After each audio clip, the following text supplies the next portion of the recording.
Welcome to PGurus channel. I'm your host 𝙒𝙖𝙩. A request to everyone to like this video. We are going to do things that have not been discussed in mainstream media. We are boldly going where no one has dared to go before. And today, to tell us how things are panning out, and he is a geopolitical expert. He has been on our channel many times, much sought after person, Professor M D Nalapat. Professor Nalapat, namaskaram and welcome to PGurus channel. Thank you. Thank you, Sri. Viewers, I don't know if you've heard me say this thing. Professor M D Nalapat comes from a royal family. There was a kingdom called Nalapat, and this is what is around the modern day Guruvayur temple. And he is married into royalty. Then that's one side. His academic qualifications and achievements are very impressive. He was a gold medalist in economics from the Bombay University. Then he worked in Times of India for a while, and then now he is the executive editor of I think it is still there, the Sunday Guardian, and this is one of the most politically influential newspaper that comes only on Sundays, and it is published, I think, in Mumbai and Delhi, if I'm not wrong. Correct me, sir. So I can go on. Professor Nalapat is a very accomplished man, and let us hear from him how he sees what is happening in the geopolitical situation since this Ukraine war started. Where are things going now? I have told you in some other hangouts that even the satellite images are blurry, so no one can really make out what is happening. What is the situation on the ground? Is Putin sick? Is he not? Is Russia going to stop stop the spigot of oil flow to India? What is all happening? Everything. This is right up his alley. Professor Nalapat, you can go back to maybe 6-7 months before from today. I leave it to you, sir, where you want to start, and then walk us through and how you see this thing. The floor is yours. Well, actually, Sri, this entire problem started in 2014 when Viktor Yanukovych, a Russian-speaking Ukrainian, was, in my view, illegally removed from office by something called the Maidan Revolution, which is actually a coup. It was regime change through the streets, street power. We have seen that happen in multiple countries. There's an effort to do that in Sri Lanka now as we speak, and it happened in Ukraine. Now, Yanukovych wanted good relations with Russia, and there were a group of individuals who, frankly, had the misunderstanding that the Western world does really regard Ukraine as important. Now, people say lovely things about each other. People say awful things about each other, often without meaning anything. And I think the Western interlocutors, especially, you have individuals such as the Secretary General of NATO, the President of the European Union, people like that. And they, I think, convinced the Ukrainians that now they can go and really be quite aggressive. And how can they be aggressive? By removing Yanukovych through a coup. They removed Yanukovych, after which, of course, Russia reacted. Russian-speaking Ukrainians reacted to the fact that Russia was excluded. The Russian language was excluded. Russia was, in a sense, cancelled out of Ukraine. Now there's an effort by the European Union to cancel Russia from the entire world. European Union and, of course, your country, the United States. But at that time, there was an effort to cancel Russia from Ukraine. And Russia responded by seizing the Crimea, by encouraging separatist groups in the Donbass to set up the Donetsk and Luhansk republics. And thereafter, the situation simmered on. Now, what happened? I mean, you had Mr. Zelensky. I had high hopes of Zelensky that he would understand the value of working with the Russians, instead of which, regrettably, he went the other way. I think he was also given the same siren song by these individuals from NATO, by these individuals from different countries. And I hope one day Zelensky will come out in the open about the kind of promises that were given to him in a way that Petro Poroshenko, for example, has not. Petro Poroshenko began this whole problem by basically cracking down very hard on the Russian-speaking Ukrainians and, of course, on trying to cancel Russia. unfortunately, Zelensky, for reasons I can't really understand, because I think he's a sensitive man, he's a creative man. I expected slightly more sense out of him. He went the same Poroshenko way on steroids and talked about reclaiming the Donetsk region and Lugansk that had basically now been controlled by separatists. That was a trigger for Russia to launch an invasion on the 24th of February this year. And from then on, Sri, you go to your grocery shelves, you go to look at your stock charts, you go to look at bank interest rates, and you will see what is happening because of, frankly, Biden, Johnson, Macron, Scholz reaction to Putin's war on Ukraine. Ukraine, frankly, was not worth damaging the entire global economy for. Ukraine is significant strategically only for Russia. It's significant for NATO if NATO wants to invade Russia through land. I hope NATO doesn't have such an idea. I don't think it does. But, the entire world has now been put at jeopardy by this, by the way in which the West has reacted to Russian invasion into an effort to cancel Russia. You had ministers in the European Union saying openly, we want Russia to be destroyed. We want the Russian people to be impoverished. And of course, Vladimir Putin, we'd like him to go the same way that Muammar Gaddafi and Saddam Hussein went, and we tried to send Bashar Assad. But gosh, these Russians stopped us from doing that. You know all that. So frankly, Sri, I remember doing a show before the invasion, which was broadcast soon after the invasion, in which we talked about all this. I haven't changed my opinion. And my opinion is the whole world has been put at risk by this reckless policy followed by Biden, Johnson, Macron, and Scholz, and which they're trying to make different countries in Asia, Africa, etc. follow. The Europeans are committing a great harakiri to themselves, but they say they don't want to be alone.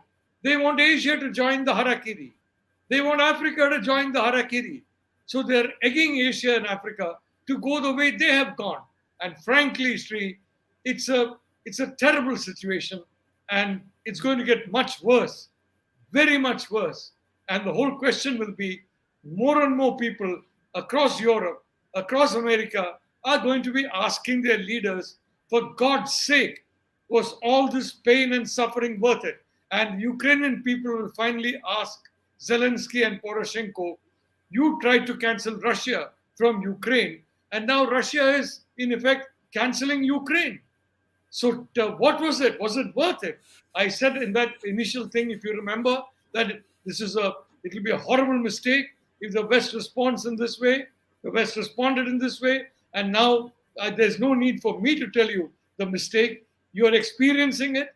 Every citizen in the United States is experiencing. Professor Nalapat, I have a very confusing state of mind as far as the American psyche goes. When the Democrats are in power, it is Russia that is the enemy. When the Republicans are in power, it is China that is the enemy. How can the enemy change just because of the power change in Washington, D.C., Professor Nalapat? How do you see this? Well, look, politicians across the world sometimes allow their emotions to get the better of their intellect. It happened in the case of George W. Bush. George W. Bush saw Saddam Hussein behind every bush that he and his charming wife used to walk in during their moonlit strolls. He saw Saddam Hussein everywhere as the malign force that Sir Bush, had to destroy. And we all know the immense financial damage, the immense strategic damage. Well, Iraq was delivered with a ribbon attached to it to Iran, thanks to this particular war launched by Bush, apart from multiple other issues, including the beginning, if I may say so, of very radicalized stereoidal, terror groups that fortunately were dealt with, including by Russia, if I may say so, including by Syria, the Bashar Assad, if I may say so, at least so far as Syria is concerned. But now what has happened? You have Biden. Biden is, I think, very friendly with the Clintons, and he is convinced that it was Russia that basically got Hillary Clinton defeated. Hillary Clinton was such a wonderful candidate. The entire Biden family, all the friends of Joe Biden and Jill Biden would vote for Hillary over this Trump anytime. But still, Hillary lost. Why? Putin made her lose. So you're seeing a replay of George W. Bush's emotionalism in Biden's obsessive hatred of Putin. And just as George Bush wanted to teach Saddam a lesson, a terminal lesson, Biden wanted to teach Putin a lesson, and he jumped on Ukraine as the vehicle for that. This is going to be even more devastating for the world and for the US than George W. Bush's emotionalism. I pray, Sri, that at least in this century, you will not have another US president who suffers from this problem of allowing emotion to override intellect as comprehensively as Bush did in Iraq and Biden is now doing in Ukraine. Professor Nalapat, rid us this doubt. Most Americans feel that our president is not in full control of his faculties. So if it is not Biden making the calls, who do you think is pulling the strings from the background? Look, I don't buy this kind of thing, Sri.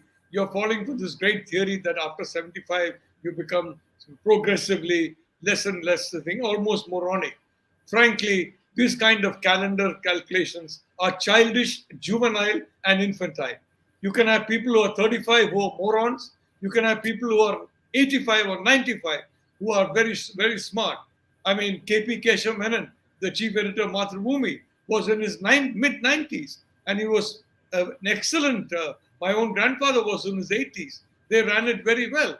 And then you have, some young prime ministers, including in India, who didn't do particularly well despite their youth. So the reality is, I don't buy this that Joe Biden is gaga. Well, frankly, I'm beginning to wonder about Donald Trump. The way Donald Trump seems to act, it's as though he actually believes that he lost the election, which means there's something wrong with Donald Trump. There's something that only medical assistants can determine what.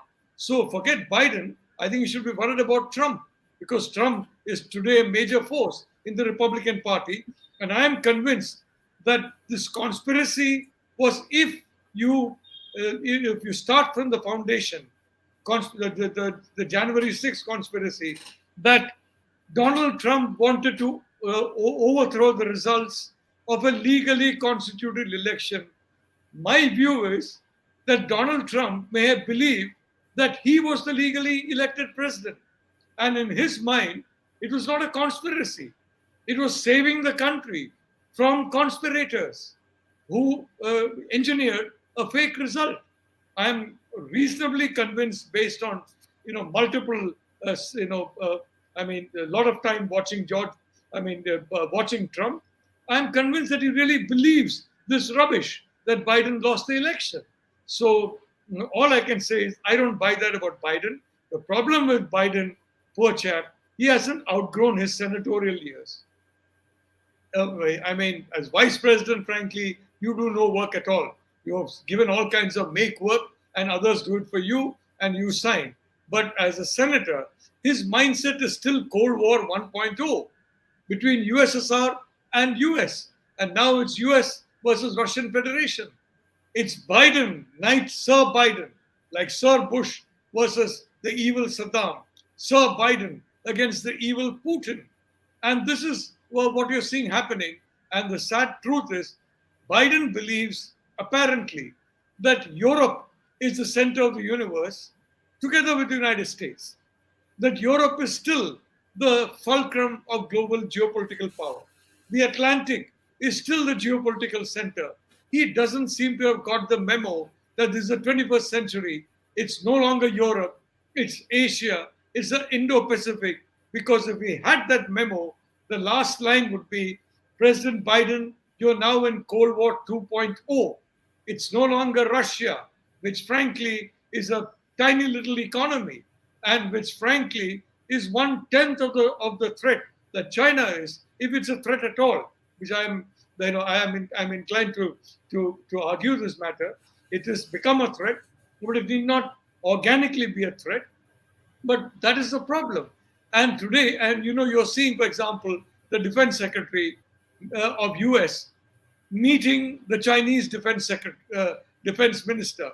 If it's truly the defense minister and not the chief of staff, the PLA chief, the defense minister has about as much power over the PLA as you and I have. And this is the foreign minister has about as much power over foreign policy as you and I have. That's the system in China. So poor Lloyd Austin has been wasting his time. If that's the defense minister, I mean, I haven't really checked on that particular meeting. But the reality is, the whole world is now watching Biden cringing before China.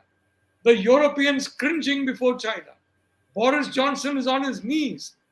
The Europeans are on their knees, cringing before Xi Jinping and saying, oh my God, save us from this monster Putin, save us from Putin. And they're so grateful that China is not really, supporting Russia, quote unquote.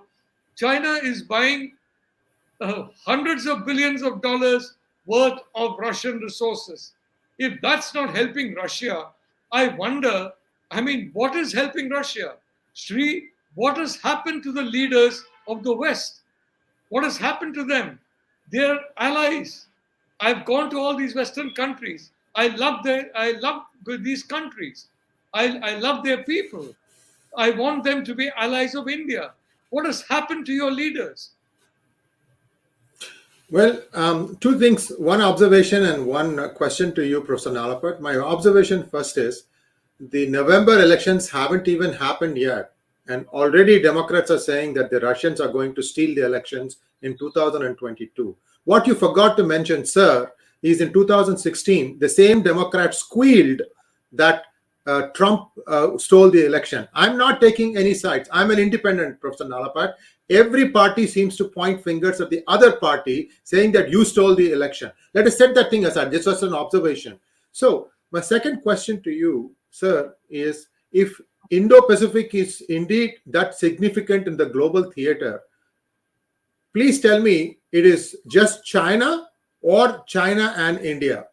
Do you think India is powerful today?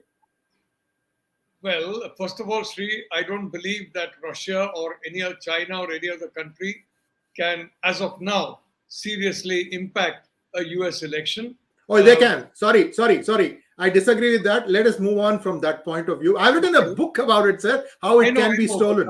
But I have little more confidence in this. See, the thing is, if you haven't read the book, I don't know. But Sri, look, that's my view. That's a different matter. But I'd like to say regarding India, the reality is India is an essential partner of the United States.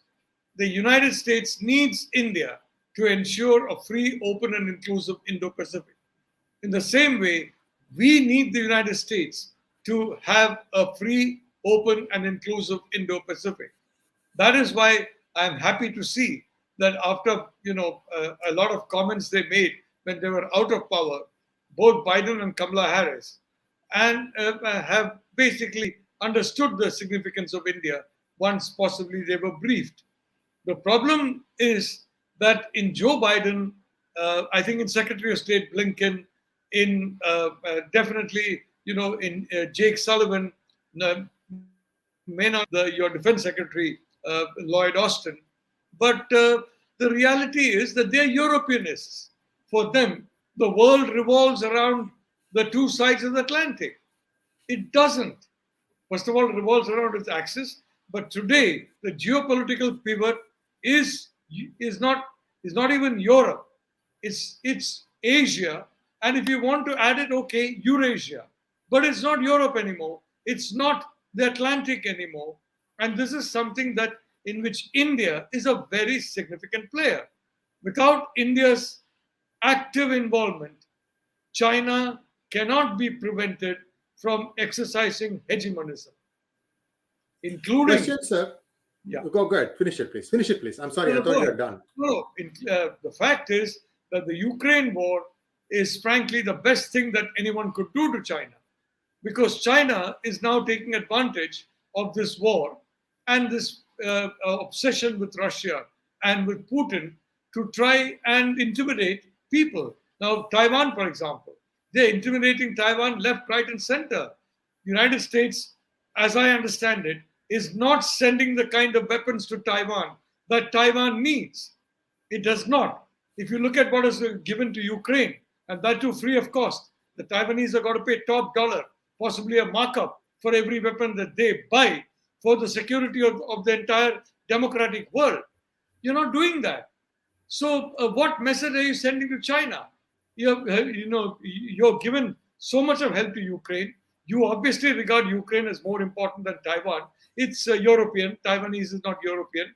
That can't be the reason, but that's what most people in Asia, Africa, and Latin America think.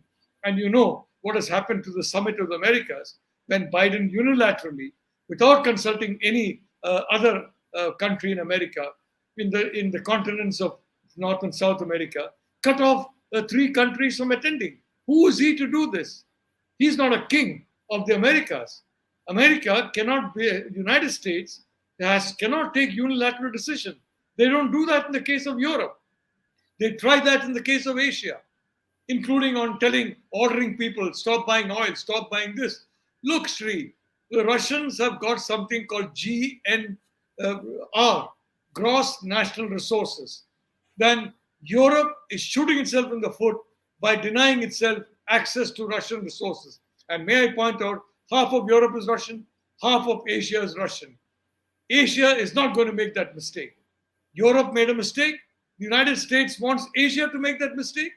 You're a friend of ours and you want us to shoot ourselves in the foot, just as your bosom buddies across the Atlantic have? Sorry, we're not going to do it. So the reality is, frankly, that, US policy, nobody believes in Biden and his so-called, Indo-Pacific slant, South America slant, Africa slant anymore. Everybody knows he's hopelessly in love with Europe. He's fixated on Putin, the way Bush was on Saddam Hussein. And frankly, for him, it's still the Cold War won. He's still Senator Biden. He's not thinking as President Biden. And he's got people around him who are charming people. I'm told Jake Sullivan is a very charming individual. I'm told Anthony Blinken is someone you can invite to your house, and even the most sensitive person who's very prickly will not mind, because Anthony Blinken is such a wonderful guest to have. But these guys are all Europeanists of the 20th century. He surrounded himself with that. And today, let me be honest, your president no longer has the confidence of Asia, Africa, and Latin America. I can tell you, as far as India is concerned, we are fortunate. We have a strong leader, a leader who, in my view, understands geopolitics very well, and a leader who sticks to his guns, who is stuck to his guns on Russia, for example, or he is stuck to his guns in the matter of Ukraine. He has stuck to his guns on various other things. And this, I can tell you, is making India even more important for the West. In my view, by the winter, when the cold starts to bite and the oil prices, the fuel prices, the food prices, every other price rises, and the people of Europe and North America, who are much more pampered than we are in Asia, Latin America, or Africa, when they start feeling not only the cold, but the bite of the folly of these sanctions on Russia, then is when the political pressure is going to come. The tragedy in the United States, the Republicans are as Europe fixated as the Americans. Trump was not Euro fixated. That's one thing about him. The Republican leadership seems to be Euro fixated. With the result, Biden is getting a free ride. Nobody is questioning his Ukraine policy. Oh, they're saying, my God, there's inflation. My God, there is a problem in the economy. And my God, you guys, are you in kindergarten? What's the reason for this price rise? What's the reason for this problem in the economy? Why don't you spell it out? Are you too scared to spell it out? Afraid that the Democrats are going to call you prisoners of Russia the way they maligned Donald Trump. Donald Trump was no prisoner of Putin or Russia or anybody else. He's a prisoner of his own ego. That's it. But, these Republicans are frank, except for a few people like Senator Paul. They are as clueless as the Democrats in understanding the immense damage they are doing to the Western world by this kind of policy towards a country which, frankly, has much less strategic significance for the Western world than it has for Russia. And today, the Russian ruble is way above what it was when the war started. The Russian economy is bounced back. What have you done to Russia? Nothing. And what have you done to Russia? You're giving them new markets. There was a Europe fixation in many parts of Russia. You've cured that. They're now turning to Asia big time. And they hopefully they will turn to countries other than China. They're stuck with China. They don't want to be. But Western policy has made this inevitable that they're stuck with China. But they're turning to Asia. And soon, and Latin America has shown its independence with the Summit of the Americas. And they'll turn to Africa. So you've done a great favor to Vladimir Putin. And Putin should actually thank you for this. This is Iran should have a statue of George W. Bush to thank him for ensuring that Iraq comes under their sway. I think Putin should have a statue of Joe Biden to thank him for ensuring that so much of the world has become much closer to Russia as a consequence of the actions of the US, the EU, and the UK. So, I'm just repeating from what you said. So, our strong Prime Minister Narendra Modi has hugged the bear. He has tamed the Chinese dragon. He has stood up to Uncle Sam. Sir, then why has he done Sashtanga Namaskar in front of Kadar? I'm sorry, Sri. He has not hugged the bear. We have not managed to tame China. That's a work in progress, I can tell you. And China will be tamed only by an alliance, such as the Quad, not just by India. And I can assure you that but it's a work in progress. But at least India under Prime Minister Modi is moving in the right direction. So, and hugging the bear. Look, you're buying Russian oil at a 30%, 40% discount.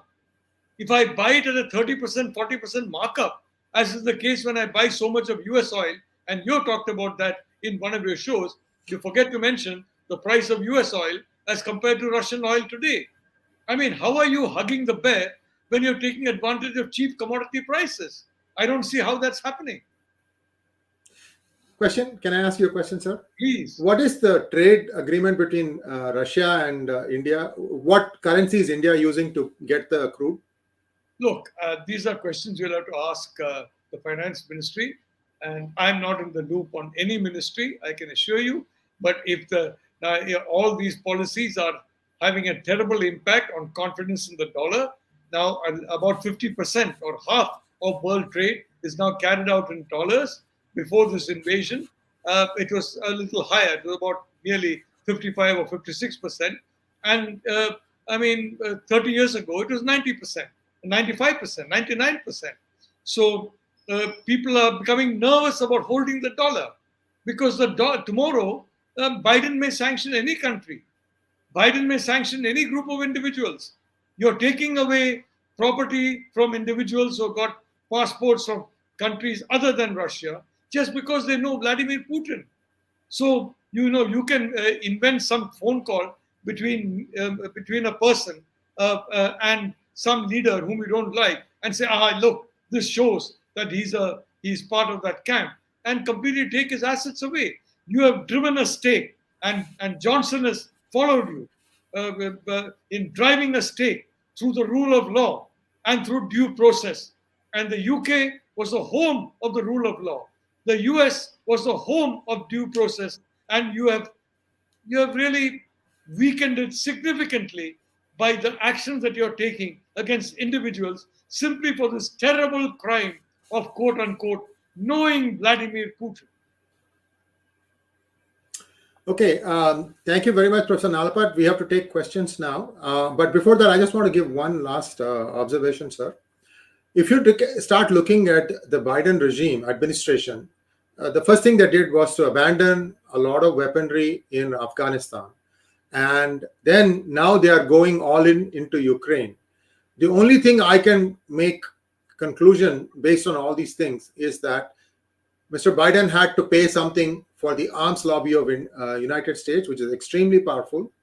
And you saw what happened in Ukraine. They knew Russia was amassing its troops, yet they did nothing. They waited for Russia to enter, and then they go in and start putting all the weapons in the hands of Ukraine. And now they are afraid that they will not have majority in both houses, that is Congress and Senate, and they are putting my money, my taxpayers' money, into the hands of Ukrainians.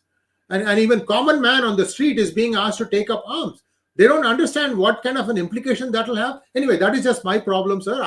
As an American, I'm hearing this. Let's take some questions now. First question, ask MD, what is the reason why Saudi Arabia suddenly reintroduces the Asia premium on crude oil exports to Asia while giving West a North Atlantic discount? Is it people of book versus others? Well, I'd like to say that, Asia has got some, Europe can always turn on the tap for Russian oil and gas through Nord Stream 1. Europe is foolish not to operationalize Nord Stream 2, but it can always turn on the tap. Asia will find it a little more difficult to not do, to miss out on Middle Eastern crude. And that is where you can squeeze Asia a little more. But I think it's a short-sighted policy. If it's true that they're charging this premium, it's a very short-sighted policy, because eventually the buyers of Saudi Arabian crude are going to be almost entirely in Asia. So Saudi Arabia is doing this. It's a very short-term method that's going to cost them much bigger long-term damage. But again, I repeat, it's because they know the Europeans can any day turn on the tap back. And if they're sensible people, they'll do that.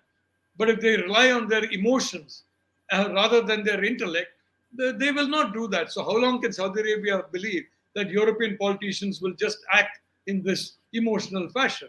So Asia, well, you can't do without us. So pay a little more.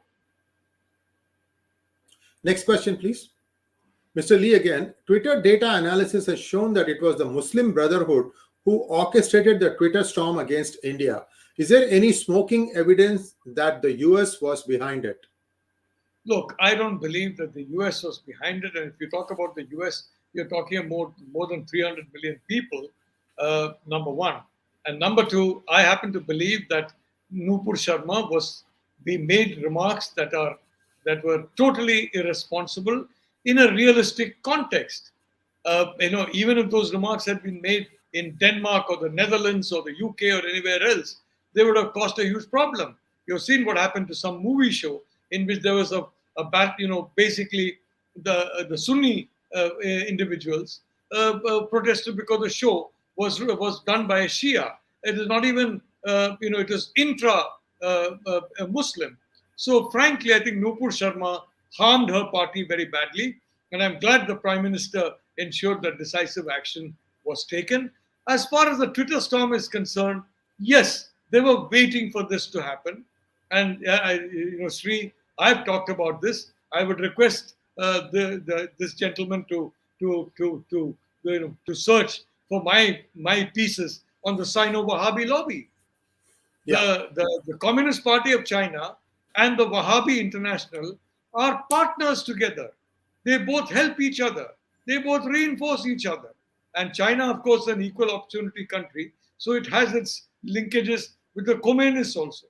Not just the Wahhabis, but the communists as well.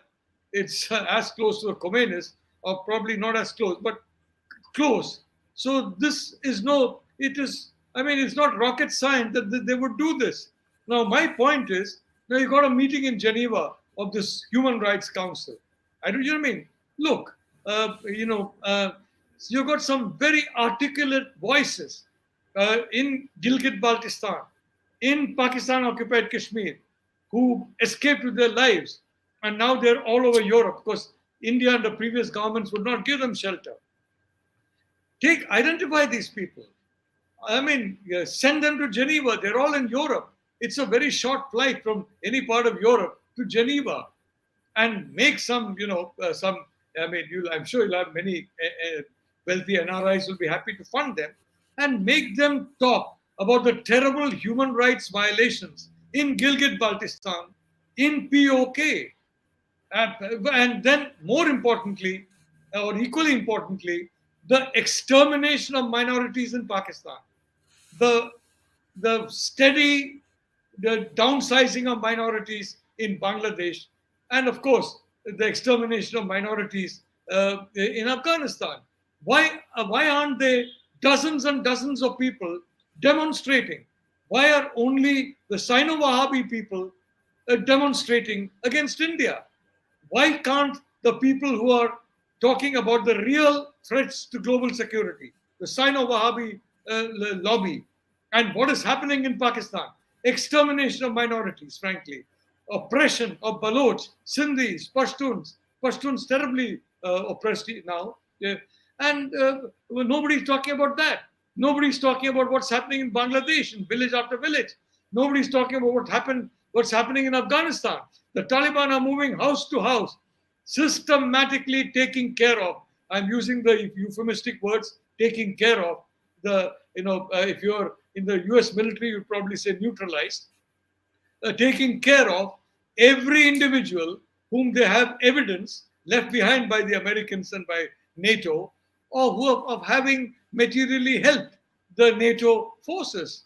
They are doing that systematically house to house. So for heaven's sake, why isn't anyone talking about it? Yes, we can talk about a Twitter storm against India, and we know who is responsible. There should be a Twitter storm. My point is, Sri, when Pakistan, China, this Wahhabi lobby are shouting lies against India, please don't whisper the truth about them. We are still in the past. We would never say anything about them. In the previous administration, they would repeat the lies that are said, and Manmohan Singh even agreed, it's India is also part of the problem. That is absolute nonsense. But the reality is, even now, we are whispering about Balochistan.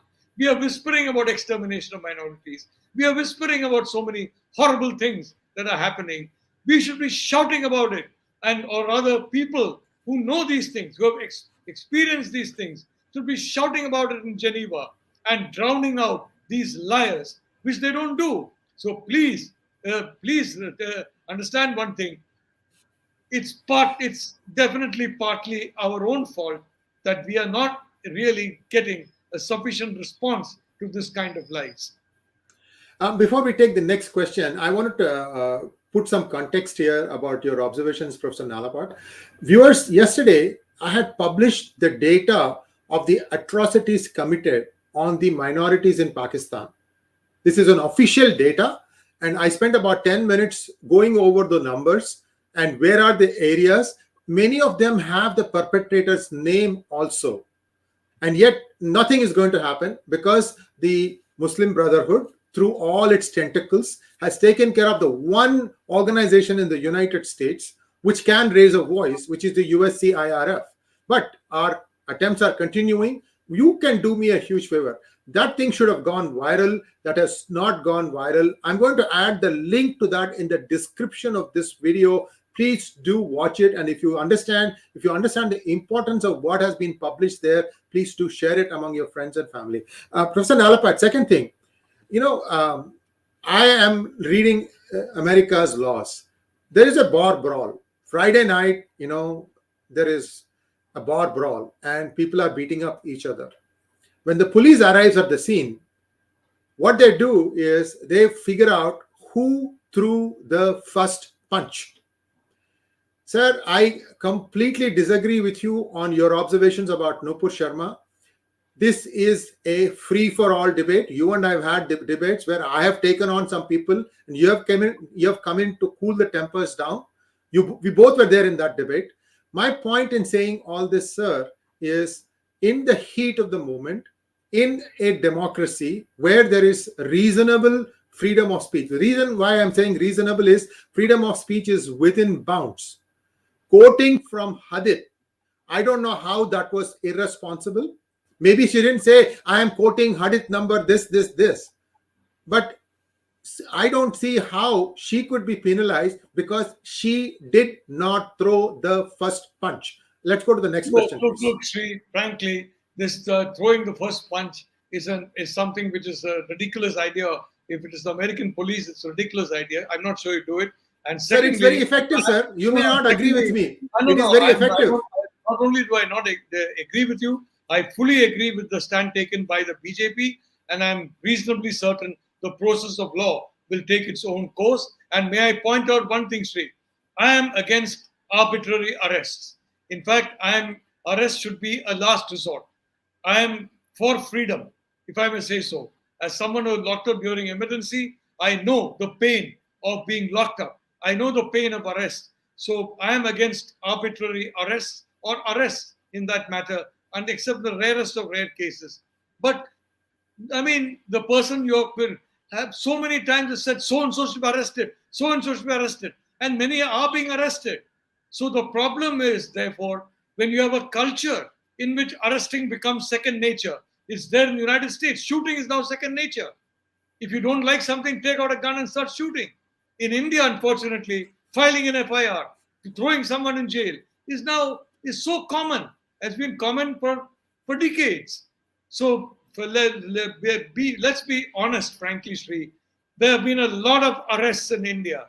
And I think what people are concerned about is the fact that when you have a country where arrests are taking place in such frequency, why is there no arrest on this situation? I think that is one of the reasons why there seems to be anger. But I fully agree with you. There should never be violence. There should be room for dissent and debate. But I'd like to also say that it's very important that we ensure that arrests are kept to a minimum and people's liberty is taken away, those are kept to a minimum. I hope someday you'll have a Chief Justice of the Supreme Court who comes forward in defense of this, like the Chief Justice, like the Supreme Court came forward and defended, for example, the rights of people of same-sex gender. Look, I mean, it's their right. If they want it, good. And the Supreme Court came into it. I hope the Supreme Court will one day come and prevent a system left behind by the British, which make it absurdly easy to file an FIR and arrest people. Nupur Sharma knew the country that she is a citizen of. She knew the situation here. And if I'm not mistaken, if not her, several of her colleagues have called for arresting X, Y, and Z on multiple occasions. Whereas in my case, you check what I say. I have always defended the right of free speech. I have always said that arrest should be a last resort, jail should be a last resort, and bail should be the obvious resort. I mean, we claim that bail is the rule and arrest the exception. Well, unfortunately, over several decades, beginning with the emergency, jail is the first resort, and bail is the exception. That's not good. So please, Sri, don't condone this, I can tell you, because this is something which could have led to much greater problems unless prompt action had been taken. Please, we can sit down in our ivory towers, we can sit down in our comfortable rooms, and we can discuss this. But we are living, breathing in a particular state all over the world. As I said, in your case, in your country, shooting somebody has become the default option. In my country, arresting someone is the default option. So you can understand what I'm saying. So please understand one thing. I do believe the statements were reckless and irresponsible, and I'm glad that strong action was taken against her. And I'm very certain that the processes of law will operate against her, no matter what they are, they will operate against her. And Prime Minister Modi will ensure that the processes of law operate in a free and fair manner, as he has been doing ever since he came to power. Professor Nalapat, I agree with you on the bail jails and drama that the Tamil Nadu police enacted in a case of a good friend of mine. This just is still playing out. Actually, it's still in play. I know what you are saying, sir. But on this one issue, I think perhaps you should agree to disagree. Let's go to the next question, please. Mandar Karnik wants to know, what do you think the next 2 years imply for global geopolitics? Well, that's a very scholarly question. Uh, uh, I'd like to say You are a that, scholar, sir. well, yes, but the point is that, Sri, that in my view, I mean, I'm giving an assumption that by winter, the European Union governments and Biden and others are going to feel so much of pressure from their voters and constituents that they're going to reverse these ruinous policies. And I have a feeling that now that Biden is being frankly given the cold shoulder across Asia, Africa, and Latin America, he's going to understand the big mistake he has made in believing that Europe is still the center of the universe. It may be the center of the universe of himself and his friends, but it's not the center of the universe. And he's the president of the United States. He can't be personal, as you know. I mean, to use a different kind of thing, it's the Godfather, as was said in The Godfather, it's not personal, it's business. Well, it's not. It should not be personal for a country's leader. It should be geopolitics, and hopefully the geopolitics will change. One thing is certain: the Chinese are going to be more aggressive than before. The Russians are going to become even closer to the Chinese than before because of all this. But India's indispensability will grow, and I think the chance for India, a lot of companies will have to shift from China. And I've said this for the last 3 years, that India has got the opportunity of a lot of these companies coming to India. So I'm going to break it down into countries, and India, China become more aggressive, the US smarter, and India take advantage of the opportunity of decoupling the Chinese economy and build up our own base through tweaks in policy. Modi 2.0 is already tweaking policy significantly. The finance ministry during Modi 2.0 is way, way better than the finance ministry was under Modi 1.0. I had my, as I pointed out to you.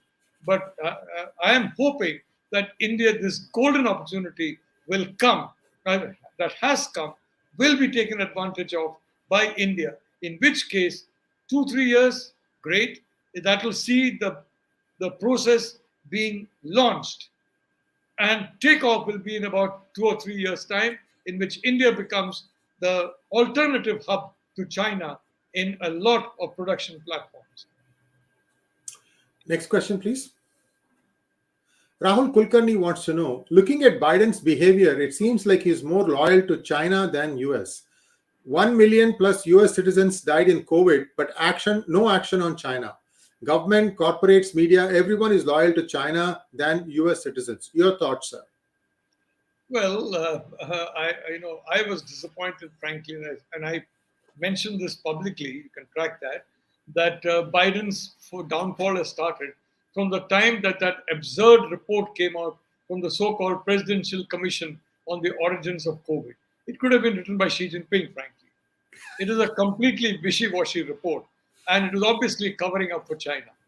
And even now, it seems that there's no change in Biden's position. Oh, it may not be China. For God's sake, I mean, the Chinese themselves know it was themselves. They know it. And enough brave Chinese have suffered and died for revealing that to the thing. But here is a man who's covering up for China. Now, I don't know why he's doing it, but it's not only Biden. There are a lot of people across the political spectrum. I'm sorry to say, the Chinese have deep roots. They have deep pockets. So they have deep roots in a multitude of countries. And they operate through people in a multitude of countries. They make them indebted to them. It's not only countries that get indebted to them. Individuals get indebted to them in various ways. And they operate through that. I don't believe Biden is a Chinese puppet. Hillary Clinton called Trump a Putin puppet. And of course, Biden obviously, believes that. And he believes the worst of Putin. The fact is that Trump was nobody's puppet. except his own ego, as I said. But the reality is very simple. Today, by its approach to Ukraine, NATO has done the greatest service it could to China. So if you are talking about gold statues, I would say that Xi Jinping needs to install a golden statue of Joe Biden in Wuhan because he has successfully ensured that the cover up done by Xi Jinping continues. Thank you very much, Professor Nalapat. And viewers, please do like, share, and subscribe to our channel. And there'll be a bell button for notifications. You need to locate it. If you would like to donate to our channel, you can do it in many ways. One is by expressing it by clicking on the super thanks button. That is also on the bottom of your screen. You can also join membership. And you can send us money through paypal.me/PGurus. There are many ways to donate to our cause. Certainly, Professor Nalapat, he would have been on primetime TV channels, but I convinced him to be on this one because he gets the time to air his thoughts fully. We may agree with him, we may not agree with him, but my hope is that the viewers got a 360-degree view of what is happening around the world. Thank you very much, Professor Nalapat. Namaskaram. Namaskaram. Jai Hind.